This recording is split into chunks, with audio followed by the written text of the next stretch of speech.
Hey, what's going on, guys? The Horror Man back on day 21 of Monster Mayhem with my review of House of Frankenstein. They did the mash.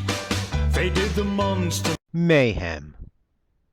Released in 1944, House of Frankenstein brings three of the Universal classic monsters together in one movie: Frankenstein's monster, Dracula, and the Wolfman. In fact, this sequel follows the events of Frankenstein meets the Wolfman.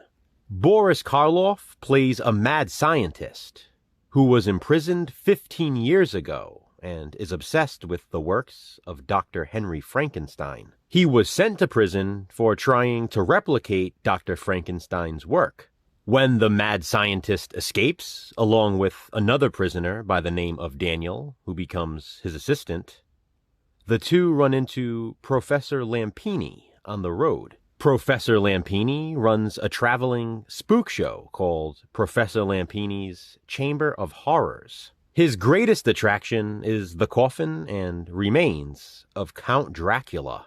Professor Lampini and his driver are murdered at the hands of the escaped lunatics, specifically Daniel, who strangles them to death. Strangulation was definitely the murder method of choice for these universal killers. Taking over the Chamber of Horrors and Lampini's identity, Karloff's character sets out to complete what he started. He and Daniel head toward the House of Frankenstein, hoping to find Dr. Frankenstein's old records. Before they get there, though, Count Dracula is resurrected, but not long after is killed again. This time, the Count was played by the late John Carradine.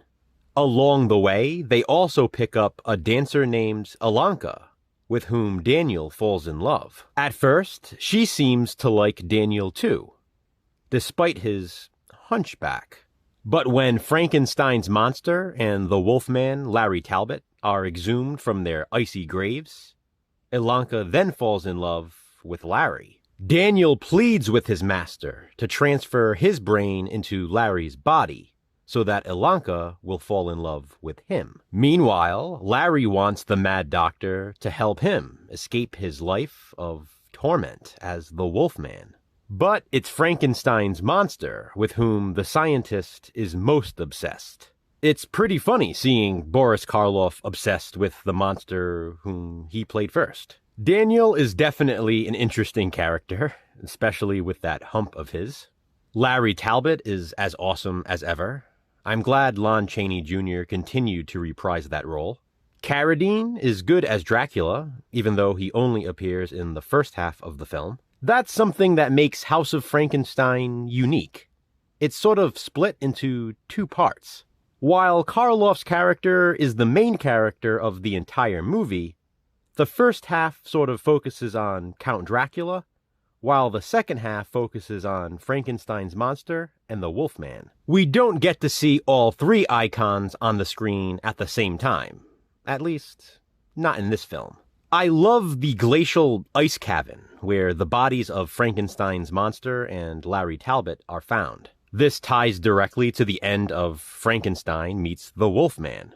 But my favorite thing about House of Frankenstein is probably the Chamber of Horrors aspect. It's literally a traveling creepshow, and I love the scenes set there. This is another fun sequel in the Universal Monster Universe, and I'd say an important one. What are your thoughts on House of Frankenstein?